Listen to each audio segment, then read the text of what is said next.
Hello and welcome to another comedian's interview for my blog and podcast, A Rich Comic Life. My name is Richard Gill and my blog describes my experiences of watching over 1,500 comedians and counting for the last 50 years. I'm delighted to welcome my special guest today. It's Mr. Phil Nice. Yes! Hello! Hello there, Richard. Are you all right? I'm fine. How are you? Good. Yeah, good. Thank you so much for being my guest. Oh, yeah, no, it's a pleasure. It really is. You're very kind. How are you? You all right? Sorry? Are you all right? Yeah, I'm well. I'm well. Good. You're looking very well. Thank you. So, the interview is going to last about an hour. Yeah. It's going to be all about your comedy career. And I'd like to go right back to the start and ask you, how did you become a comedian in the first place, please? Okay. Let me begin by saying that I don't necessarily sort of class myself as a comedian per se. I mean, I do obviously have spent a lot of time doing comedy. And in fact, I really enjoy doing comedy, and I think, according to what people tell me, I'm quite good at it. You are. But in terms of, as a sort of straight down the line comic, because I kind of do acting as well, and so I feel that that's a sort of part, if not half, of what I do, really, in a way. You are a superb actor. I've seen you in many, many things on the television over the years. You really are. So what came first then, the acting? No, I would say probably doing the comedy. I mean, when I was a kid, I used to, always like to make people laugh. It's kind of, and it's classic sort of school stuff, when you're at school, the kind of the when you're not very sporty or you're a bit weedy like I was, you kind of you find a way of kind of making yourself a little bit more acceptable by being funny, and I was able to do that with some of the kind of people who were bullying me. Right.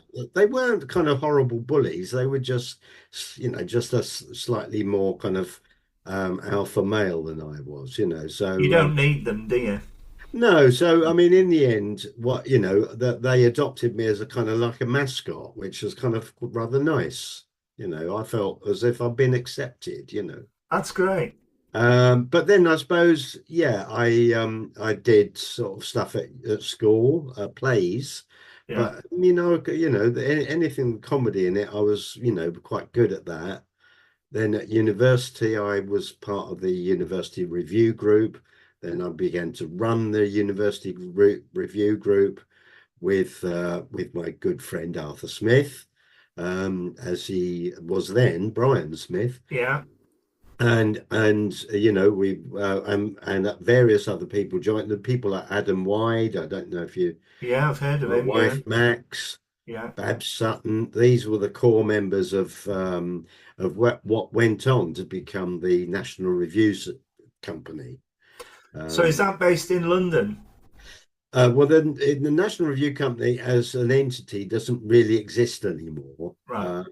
That was kind of when we left university and went to Edinburgh, we became the National Review Company. I see. And we did like about 6 shows, Edinburgh shows, 6 or 7, and they, got more and more successful, which was good. But by the end of that period with the National Review Company, there was a sense that the kind of stand-up comedy was becoming the thing, and also we felt that it was a sort of slightly tired the review, because we were kind of comedy and songs, and but we were quite original, I think, in what we did.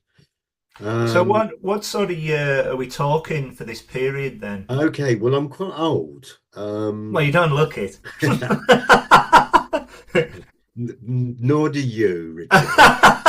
You're very kind. No, it was, I mean, we left to go to our first Edinburgh in 1977. Wow.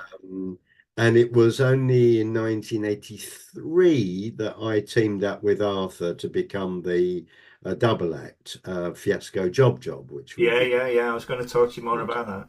Yeah. So, So yeah, when you went to Edinburgh, yeah.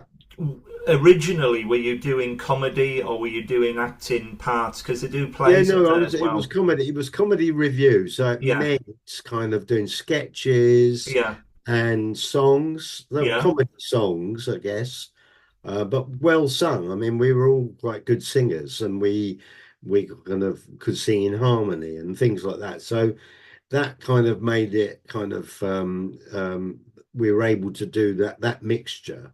But our comedy was kind of quite left field. We weren't. We kind of, I think we felt a little bit different from other reviews, and we did sort of themed reviews. We did our first ever was called Swing Along a Dante. Uh, and then thereafter, they always had an alonga in the title. So we did Ham Along a Yorick, which you probably can guess was about Hamlet, obviously. Yes. Hump Along a Stilt Skin. Pick Along a Dilligo. Can you guess what that was about? I can indeed. Yeah. I mean, and so it goes on, and so it goes on, and so I mean that sort of in terms of its kind of originality, we had dice, huge dice, which the audience members rolled, Right. and then we would see how many steps they've gone round the Monopoly board, and we had a sketch for every place on the Monopoly board.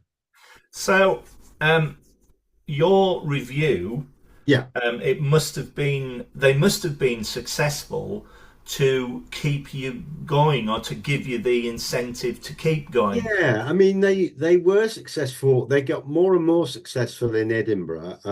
By the time we were doing Pick Along a Dilligo, the Monopoly one, we were we were performing at the assembly rooms Yeah. in the kind of original building of the assembly rooms, in front of probably 250, 300 people. So we were doing okay, and we were kind of selling quite well. We were kind of very much an audience participation show, Sure. Yeah. and we'd always start the show by doing what we termed as slick mingling. Now, How? slick mingling was kind of you Explain. just went out in character, or you went out and you were amongst them and you kind of talked to people. So, in another show, I for example was the fire officer, and I was checking that people were kind of not wearing kind of sort of clothes that would set light to it to themselves. That Brilliant. yeah, Brilliant. So, you're very happily going along doing this review, doing the yeah, reviews. yeah, You and Arthur. Yeah, yeah. he's in the review. He's in the review. Yeah, Is and the other people that you mentioned as well. yeah. Um, how did you develop the double act? Um, I think we probably felt that the time for review had maybe kind of had reached the end. I mean, at that time, this was at the time when the Comedy Store and the comic strip had started, Yeah, and they were kind of, the kind of those Alexis Sale and yeah, Rick and Aid and Nigel hmm, Planer and Peter Richardson all doing their stuff, and Dawn and Jennifer. yeah, of course, yeah, And they were kind of carving out a new kind of area, and there were obviously many other stand-ups, but it was a kind of growing area, and an area which made more sense to us to be part of, because we felt that it was a little bit kind of maybe stuck in the past, our kind of review, which uh, but we love doing it, and we kind of reminisce like crazy about it, but yeah, so we kind of thought, well, we're going to do our own double act, and we formed up Fiasco Job Job. So And how did that come about? Well, that simple decision that we were going to do it, and then we would have to kind of phone up clubs and see if we could, See you if you know, could do it do a because do a spot, you know. because you couldn't get a better double act partner. Arthur No, Smith is one of the greatest. He's been well, on here, exactly. Yeah, and what a lovely, genuine, warm, funny man. really? I think Oh, he's exactly. good. I know him so well. Yeah, no, he's a lovely man, and I love him Yeah, deeply, you know. yeah. And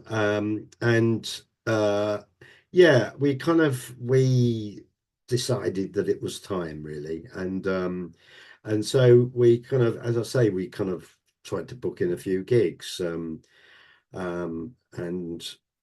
do you want to know about our first ever gig? Please do. Yes, please. Well, I mean, I suppose our first ever stand-up gig, Yeah, as Fiasco Job Job, I think, if I'm right, was at the Hemmingford Arms in Islington. right. The guy who ran it was a bit of a rogue called Lawrence. Um, and the idea in those kind of Wild West days of stand up, it wasn't all stand up. It was called cabaret. You know, cabaret was what it was Yeah, because it wasn't just comedians. It was magicians. It was people kind of who watched an ice block melt. It was people doing ventriloquy. It was paper tearers.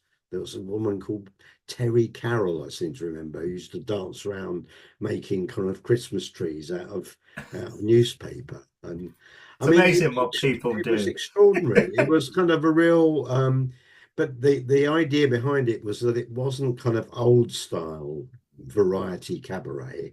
It was, actually adding a bit of edge, I think. Yeah, yeah, very much Um, so. and Um, that's what we tried to do too. Arthur has been on this podcast, and I love his off-fieldness, like you mentioned, and you're very much like that. So I think, as I say, you blended very well. There must Yeah. have been a point where you thought this is working, and we can make a go of this. Oh, definitely. I mean, Yeah, right from the off, I kind of knew. I mean, all the other members of the National Review Company, I had a really, I mean, they're still really good friends. And in fact, if there's a bunch of friends who I would call my best friends, it is those people. yeah. Plus a couple of others. But I mean, but they, the core of it really. And for Arthur and me, we were kind of both, I think, feeling the same, that we needed to kind of become a bit more revolutionary.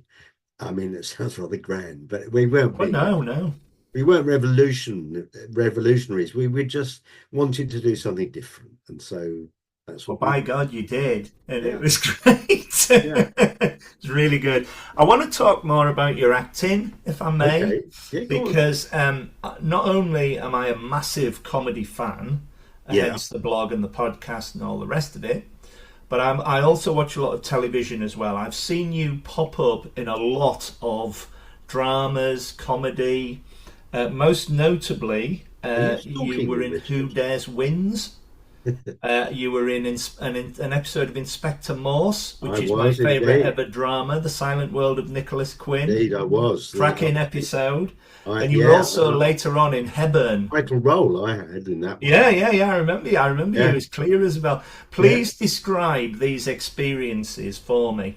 Well, Inspector Morse, for example, yeah, it was kind of, I thought, oh, blimey, I'm on Inspector Morse. Oh, blimey, I've got this bloke, Nicholas Quinn. He's the title role. Yeah, yeah, yeah, yeah. God, killed during the opening credits. Yeah, but But it was all around you. it's after 6 minutes, and I'm no longer in it. The last shot of me is as a corpse. I have a So you story for you in a minute if you want to continue. yeah, go on. Um, so yeah, But who dares wins, for example, with Rory, Rory Jimmy, McGrath and Tony Robinson, and Tony Jimmy Robinson. Mulville. Yeah, they were all people I'd met before. Uh, in Edinburgh days, really, Yeah, when they were students at Cambridge, in fact. Um, so we kind of had a kind of rapport with them and a relationship, and then I think Phil Pope was part of that as that's well. right. Yeah, He was at Oxford, and so we also became friends with the radioactive lot as well. yeah, yeah, yeah. So yeah, we got little parts on Who Dares Wins, and Fantastic. yeah, And it was good. also, tell me about Hebburn, the Chris Ramsey comedy as Oh, well, you know because what? I would I, go sorry, on. carry on. No, go on. You say what you would. I was just going to say I know Chris Ramsey well, Yeah, and I've said to him time and time again, please, please, can we have some more Hebburn? And he goes, yeah, and he goes, I love doing it, but everybody's so busy yeah, because the co-writer's Jason Cook, yeah. who's up in the northwest, but the cast, including you, were phenomenal. Northeast, I think. Oh, it was so good. Yeah. Yeah, Well, I mean, do you know, it was one of my favorite television things to work in. You know, that's brilliant. I got on well with everybody. We had a good laugh, and we had two different directors for the two series, but both of them I got on with really well. And I also knew the woman who played my wife, Jan Ravens. Yeah, yeah, very We much. were old mates, and it was just a joy right from the start, and we thoroughly enjoyed every moment of it. It's so wonderful when a great cast comes together with a very warm and funny script, isn't it? Yeah, I agree. I Yeah, mean, I loved its kind of it was warm. It was kind yeah, of gentle, but not kind of soppy. You yeah, know, yeah, yeah, yeah. I think it right. I think it really worked. Very much so. I really hope to do more. My Inspector Morse story. Yeah, So, the niece of Chris Burt, the producer of Inspector Morse, I yeah, know very well, and I was invited to her wedding. And she said, "You're right. going to meet Uncle Chris. He's on the same table as you're going to be." So I said, "Fine." And he said, you can talk to him about anything except Inspector Morse." Right. And I am Inspector Morse's biggest fan. So of course we had more drink and everything. By the end of the night, I stood up and I said, "Oh," I said, "I'd love to be in an episode of Inspector Morse." And he went, "We're filming the last one. John's agreed to do it, and Kevin's coming back." I said, I'd love to be in it. I'd do anything." And he said, "Well, we have a space for a corpse, but I have to Oh, pass. I have to pass, I'm afraid, because I think you're too loud with that laugh." oh I was dear. completely gutted. Oh dear, that's a shame. They could have But taped your I love mouth it. up.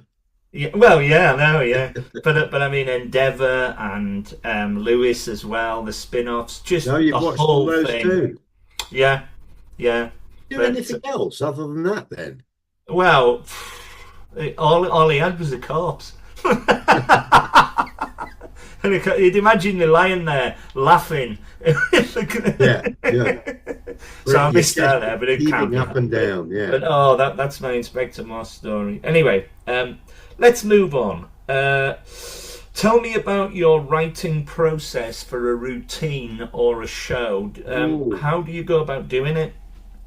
Well, I suppose I've got fairly limited kind of experience of writing a routine in terms of comedy stuff because I mean, I but no, but it's not quite true. I when we were writing with for Fiasco Job, it was very much a kind of toing and froing and trying things out and then writing it down, and then kind of dispensing with the writing and just kind of improvising it and rehearsing it, you know.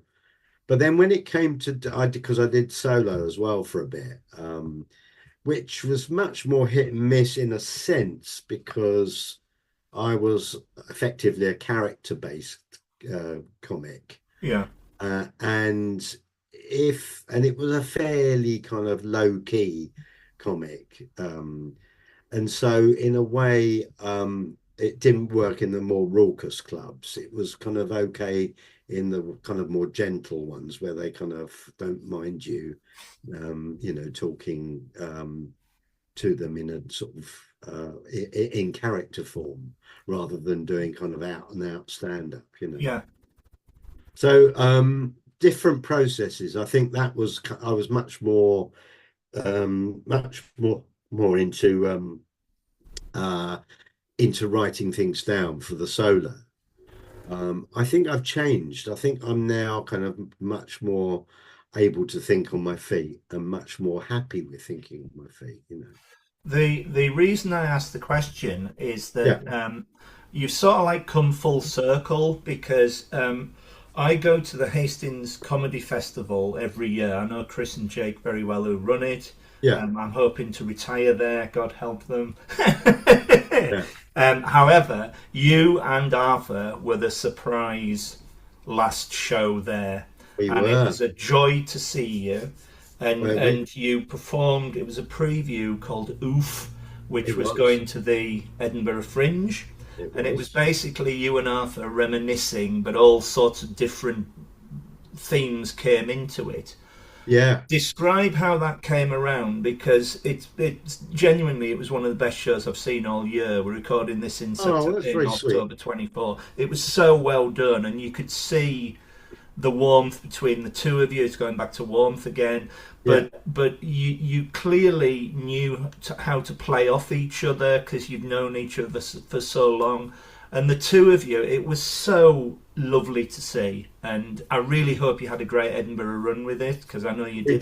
did. We had a ball. I mean, we Yeah, loved it, and audiences were good. We got well reviewed. yeah, yeah, yeah. People kind of came out and said, "Oh, we really like that," and generally, I would say it was a really positive experience. And So it was the right decision, to kind of come together and write a show. you just thought one day let's do it again. Yeah, Yeah, I think kind of I think it's come about probably because sort of times have changed. We're kind of reaching a different part of our career. Some people might say it's kind of the latter stages of our career.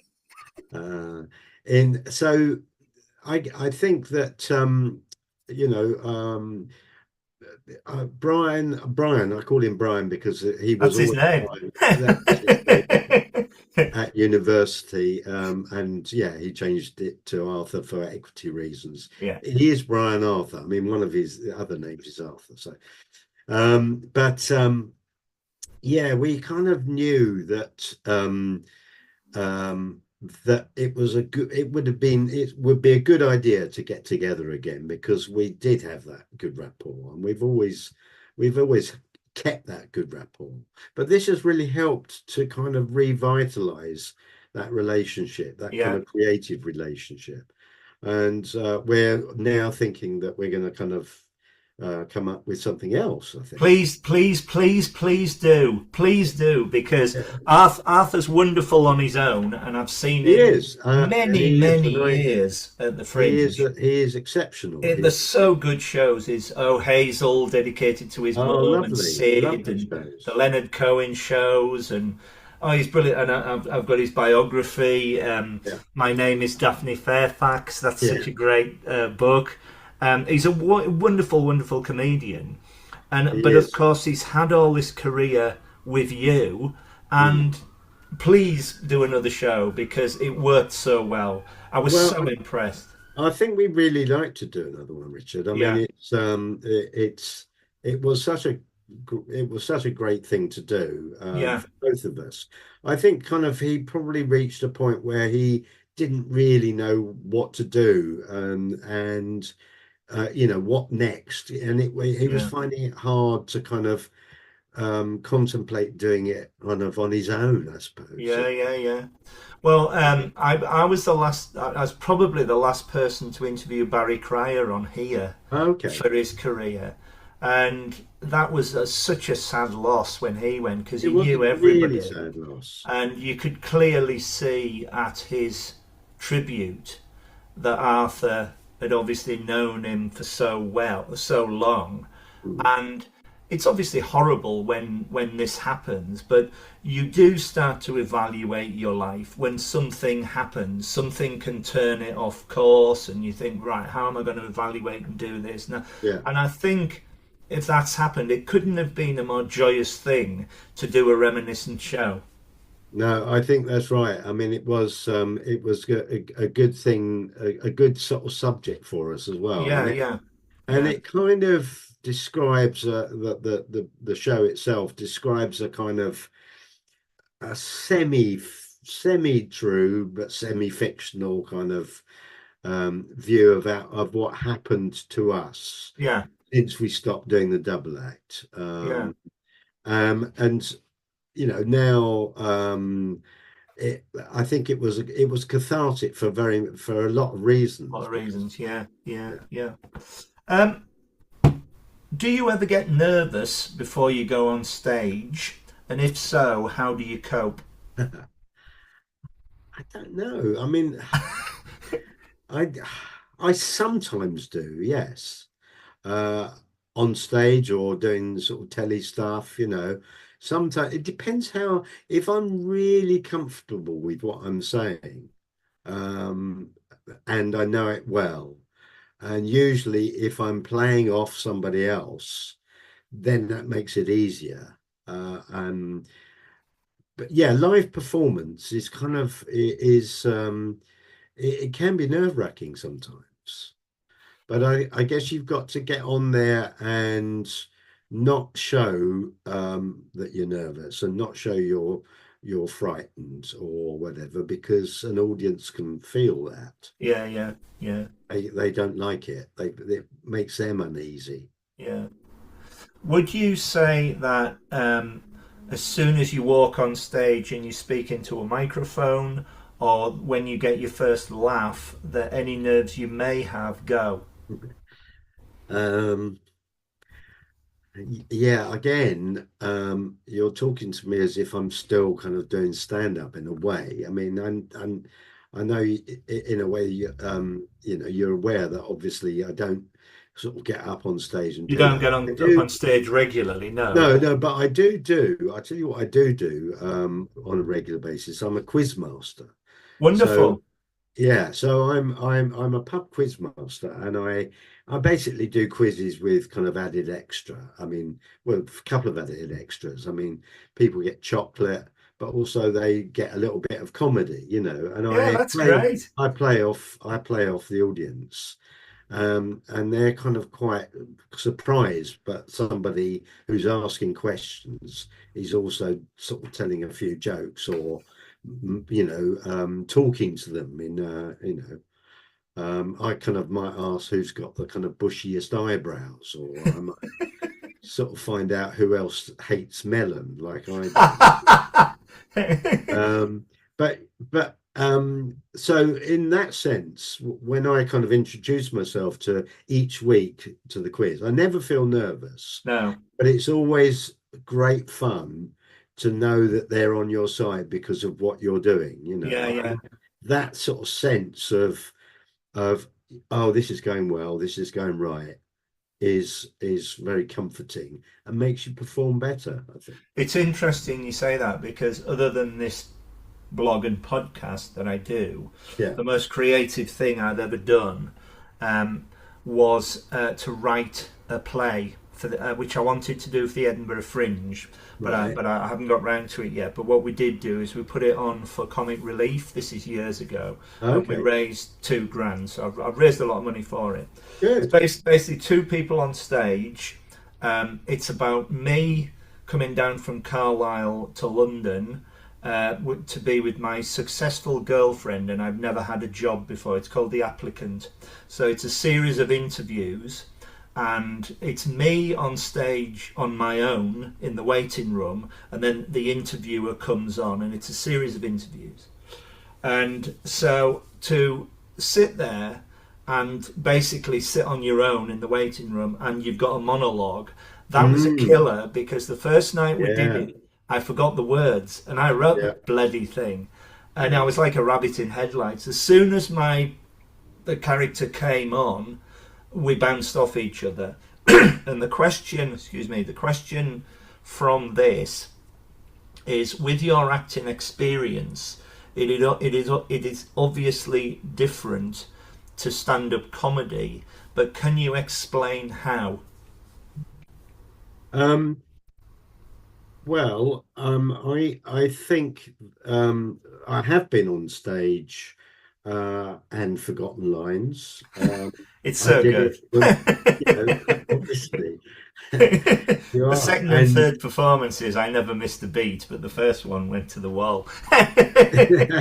Carry on. but in the build up to doing Oof, Yeah, we were kind of, because it was so disjointed, certainly at the beginning, there, lots of non sequiturs, yeah, so because of that, you sometimes lost your way, and the joy of having somebody else who can sort of say something if you've forgotten what you're saying, or they can kind of gently nudge you, um, I'll and give you the say, eyes. "Aren't you meant to say?"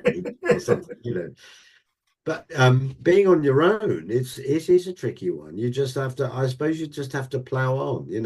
Again during Oof, there was one night in the previews where I just couldn't think what I was supposed to be saying.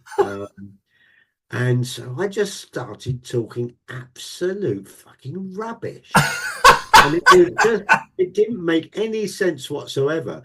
But apparently nobody noticed. Oh, But it wrong-footed me, and I kind of felt, oh, this is not good. This is not yeah. good. And so I felt that was our worst show. But people were saying, no, it's fine. I always say to other comedians and actors who have been on here, it's Yeah. all about experience. Especially if a comedian, for example, has a bad gig. I think they Mm. have to have a bad gig to become a better Oh comedian. God, yeah. Yeah. Because the two that come to mind who do when they were alive, God bless them, who did massive arenas were Ken Dodd and Victoria Wood, who I saw many times. Yeah. And I always used to feel so sorry for them because they were out there on their own. But Yeah. they literally had another gag coming, which was extraordinary. And I'm Yeah. thinking, how do they remember all that? Yeah, exactly. Well, I guess through practice and doing it, Yeah, yeah, and also building that confidence in your own ability, I think yeah. that is kind of really important. I did a gig I think as a solo, and this was I think I did it in a venue in London. I can't remember what it was, but I felt that the audience from the off were not really going to get what I was doing. Right. I was right. They didn't. But instead, and what I did was I made a cardinal error of blaming the audience. You can't do that. You see, No. you've got to accept that you're not the person they want to see, and probably cut your losses and get off. Yeah. But I was kind of really I started getting aggressive with them, Oh dear. and it sort of didn't work at all. So they got worse because they kind of noticed that I was uncomfortable, Yeah. and like animals, I suppose, in the wild, you kind of have that. If they notice a weakness, they're going to pounce. Yeah, yeah, yeah, yeah. Following on from that, do you have a way of remembering your routines? What you're going to say on stage? Um, uh, I You don't. take notes, do you have it on your Yeah, I hand, you have do. it in I your do. head? Sometimes, I mean, you know, like maybe this is because we've got a bit older, but I had because of as I said before about oof, you know, this is my most recent thing. Um, Doing that, particularly at the beginning, I used to have little kind of headings kind of typed up on a pillar in front of me. So if I, you know, I would just check. I'd just go off, look on that side, and we can see. All right, yeah, no, I know what I've got to do. And then because all those pauses were built in anyway, we were kind of the non sequiturs were Yeah, there, yeah, the yeah, pauses were there. It all fitted, but I could cheat. yeah. I was just thinking the reason why I was laughing is that you couldn't have two nicer people fucking up, basically. So Arthur would be Well, there with his paper going, should you be doing this now? yeah, Oh, but yes. also, So, you know, you are able to do that. You see, yeah, yeah, yeah. as you get as you become more kind of comfortable with the material, Yeah, you're able to insert things. You're able to kind of riff a bit and a bit, you know, you're able to sort of to make up certain things yeah. um, and put the other one in it, you know, and sort of say and sort of try and wrong foot them a bit, you know. Yeah, Markham and Wise come immediately to mind. They were at their Yeah, best yeah, because they knew the material so well. When they yeah, tried to off-foot each other, it was priceless, yeah, absolutely yeah, priceless. yeah, Um, okay, let's move on. I'm very lucky to go to the Edinburgh Fringe every year yeah, since 2005. It's my holiday. I go for a week. I see about 50 shows. I need a holiday by the time I come back. yeah. I've also branched out to do more fringes and festivals. What is your experience of the Edinburgh Fringe in particular? As a punter, as a actor, as a comedian, and have you done any other fringe festivals as well? I know you've done Hastings. Yeah, I mean, yes, I have done other festivals. Obviously, Hastings being one. Yeah, We did the Bath Festival with this show as well. I've never been there. I've always wanted to go. Yeah, Yeah, that was quite nice. That was yeah, lovely. That was one of our last gigs that we did before going to Edinburgh, the I think. Edinburgh. Yeah. But we also did one when I was with the National Review Company. We performed in Copenhagen, and we were there for a comedy festival in Copenhagen, which Ah, was quite fun.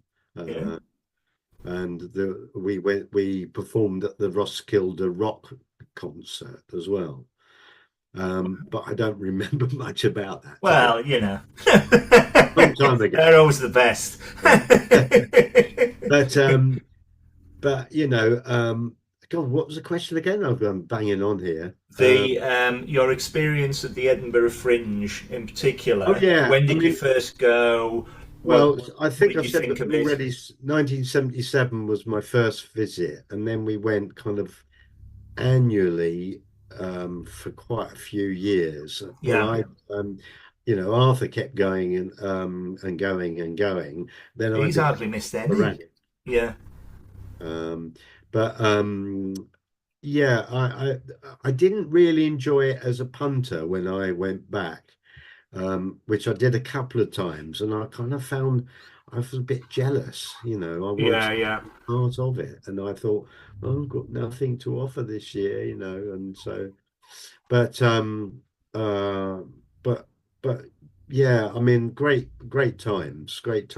It is an amazing experience. Yeah, I've said this to a few comedians, but since I've been, unfortunately, it's become certainly Edinburgh has become more of a promotional event than a yeah. fringe, and the expense is getting ridiculous. It needs to be capped It has because changed yeah, immensely over the last 25, yeah, 30 years. yeah, It's because true.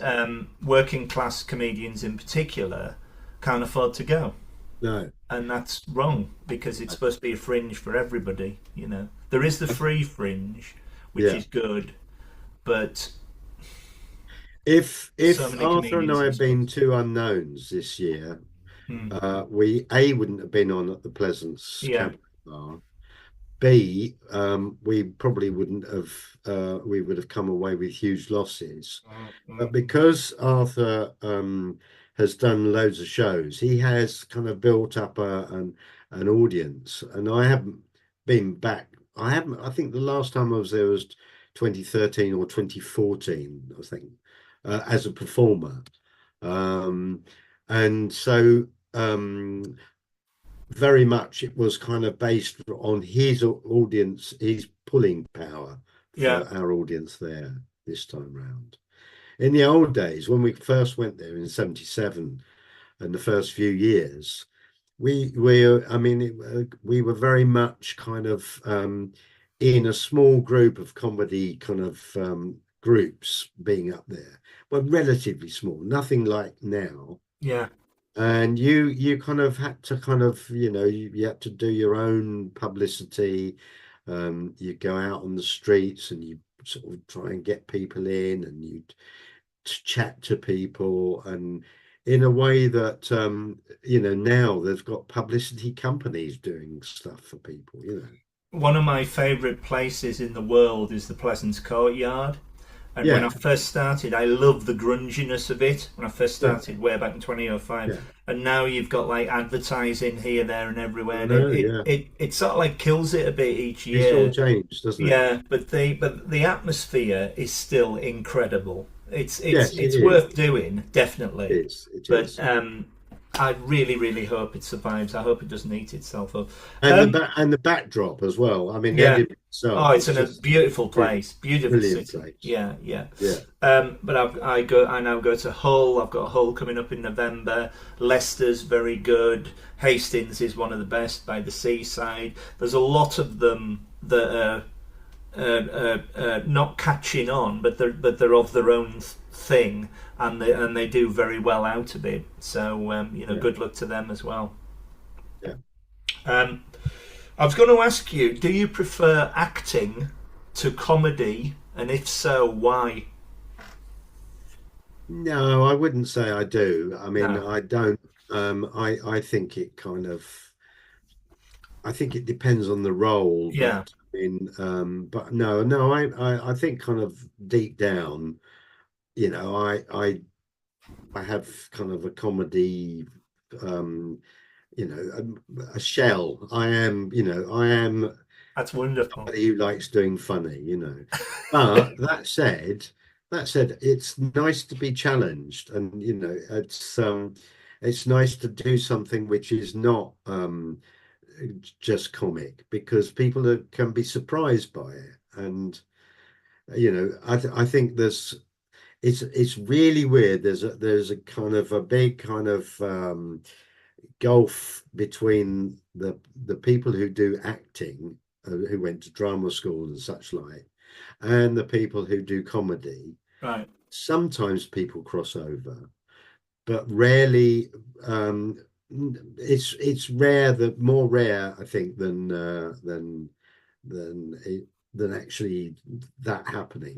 Yeah, It's yeah, yeah, yeah. um, and I know that I've got lots of kind of actor friends who kind of who find it weird that I would even think about doing acting, even though I've been doing it for years and Yeah, years, yeah, yeah. even small bits and pieces like Inspector Morse Yeah, yeah, yeah. along the way.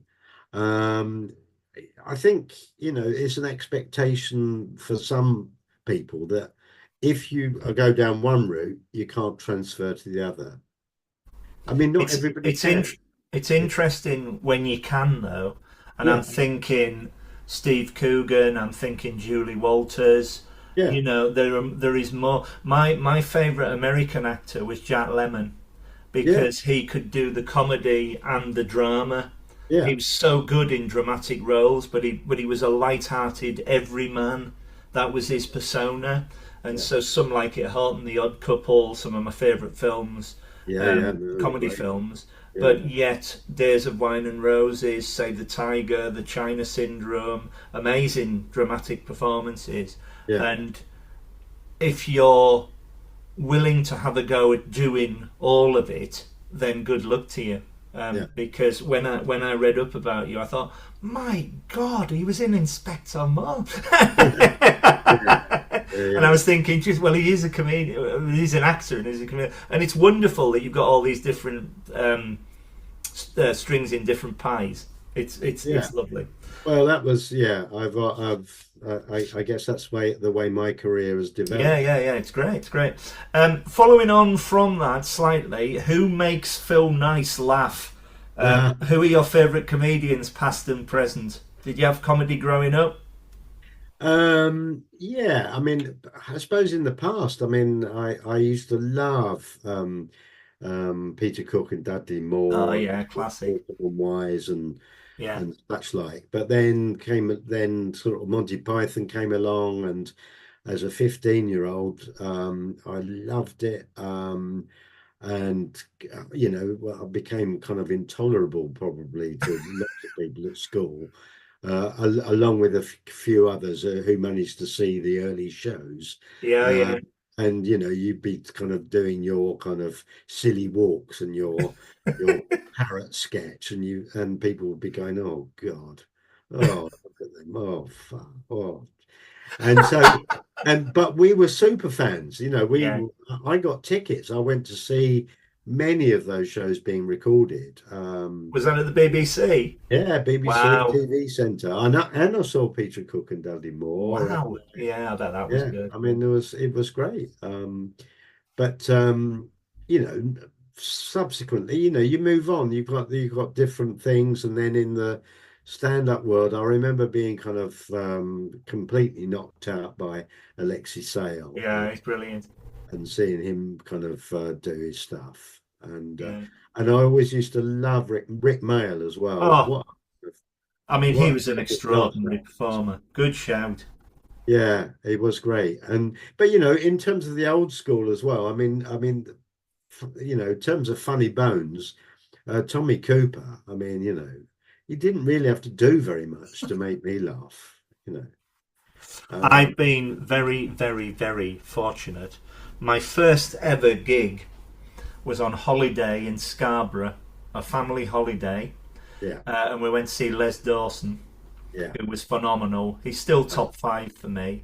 And then a Okay. year later, this would be 1974 when I was 7, and a year later we did indeed see Tommy Cooper at the Ah, same place, and the lovely. curtains opened, Brilliant. and he's lying on a bed, and nothing else is happening, and Yeah. one woman in the packed audience is crying with laughter, and he trickles round. He doesn't do a thing for about 2 or 3 minutes. I know, When it's it's the brilliant. laughter's at its highest, he pops his head up. He goes, "What? Somebody come on!"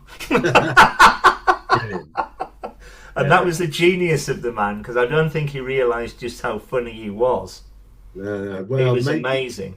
yeah, Um, it was extraordinary. apart from Oof, which was my play of this Edinburgh, the Oh, other play which I'm hoping which will go to the West End that yeah, everybody was talking about and we got to see was The Last Laugh, where 3 actors, one of them plays Eric oh, Morecambe, one of them plays Tommy that's Cooper, right. plays Yeah, Bob Monkhouse. It was I couldn't see fantastic. that because It that was was at the if same it time. comes if it tours go. It's I saw it at the Eric Morecambe Centre on preview in Harpenden with my friend, Yeah, and I they did a Q&A afterwards, and I said I was very privileged to see Tommy Cooper, but I never saw Morecambe and Wise, and I never saw Bob Monkhouse until tonight. It right. was spot on. It was so good.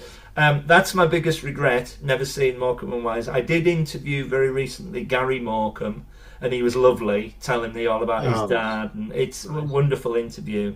And I've got everything about them. I've got a section in my blog called "The Ones That Got Away," and they're top of the tree. I did see Rick Mayall in Carlisle in 1987. Right. The opening was amazing. It was the theme to the Muppet Show intertwined with the theme with Dallas that was scratched on a record. Then Right. the lights went down, he jumped on, his trousers exploded, and he said, "Hello, Carl." Called Carlisle the Carl. And this person next to me wasn't laughing, he jumped down, threw him out. He was phenomenal. And I had a lovely chat with Andy de la Tour, who was at the Edinburgh Fringe a few Oh, years back, sweet. because he supported him. Ah, right. It was Yeah, yeah, amazing. So that was a highlight. yeah. I mean, so many. Frank Skinner, French and Saunders. Yeah, I yeah. love. French and Saunders, hilarious. Oh, so brilliant together. Absolutely. Alexis Sale.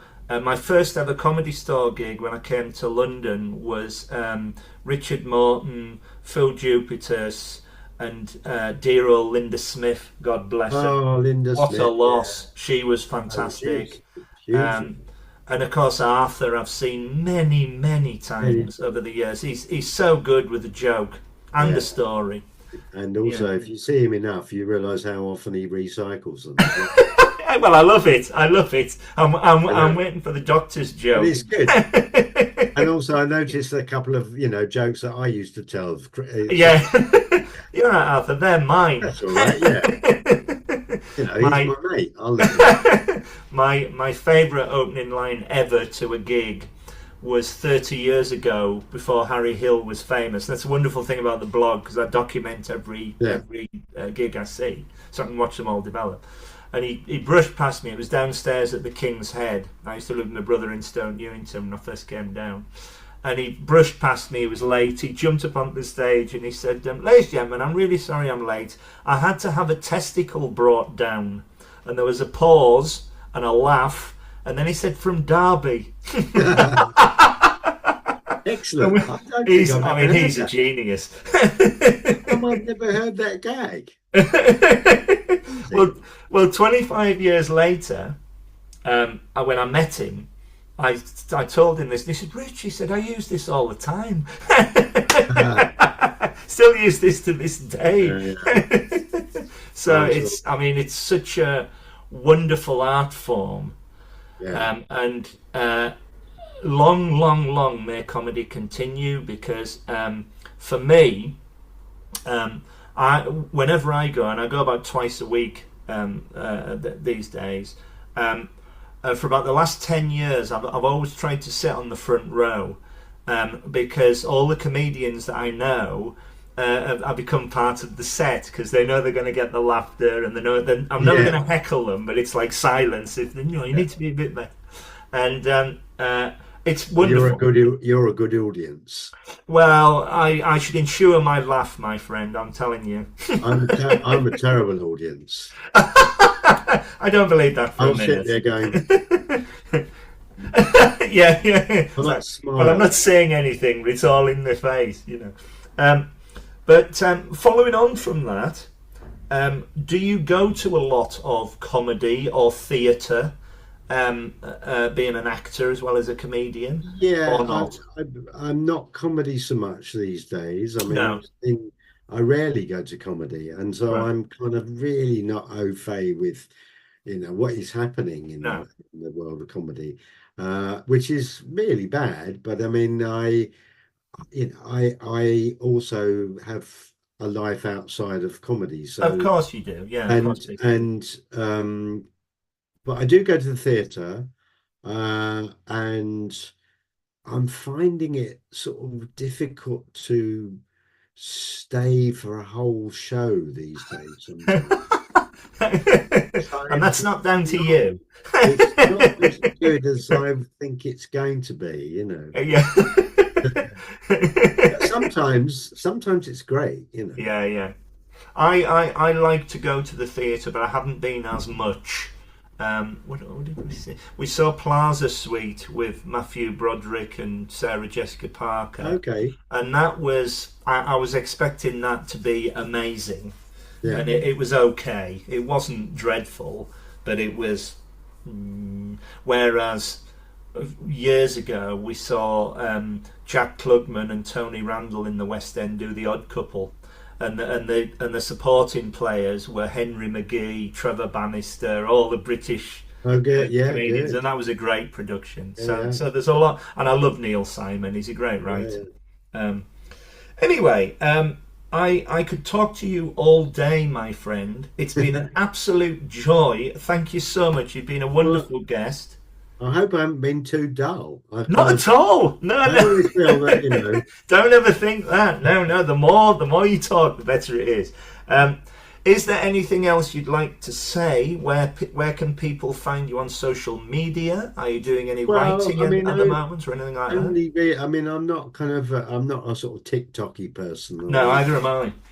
I think a TikTok's a Yeah, clock. yeah, the things that I do, I suppose I have a Facebook presence, I have a Instagram, but other than that, really, I don't. I mean, I did have a website, but because I rarely did anything to it, I abandoned it and thought, what is the point of having this and Yeah, paying money for it?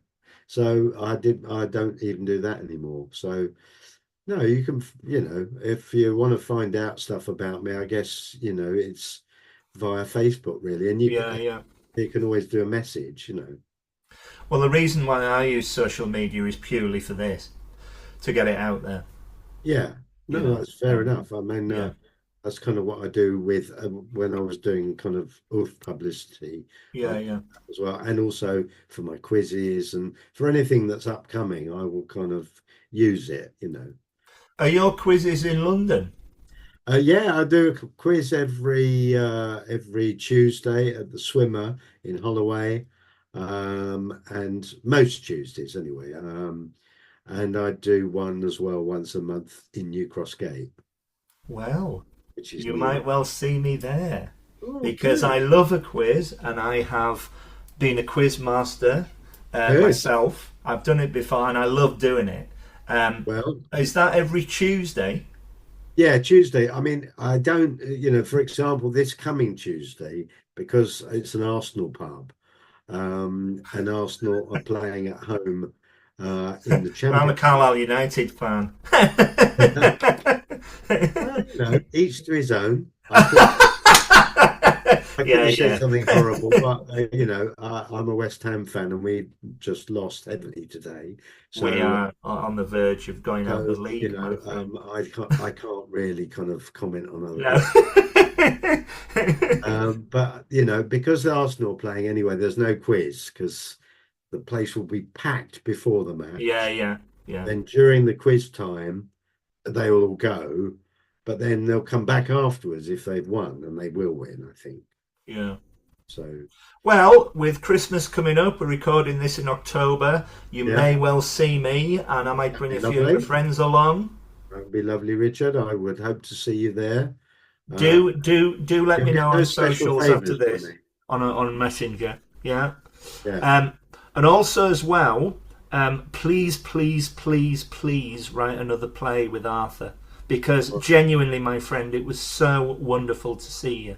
That is our intention. We're going to have a meeting next week about it. So Do watch pass on my best regards to him. this space. Of course I will. Yeah, that would be And lovely. you are a great double act, and you're a terrific actor and comedian. I couldn't believe I was interviewing Nicholas Quinn. Come on!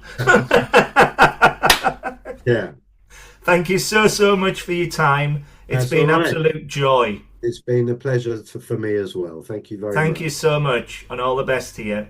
Cheers, Sam.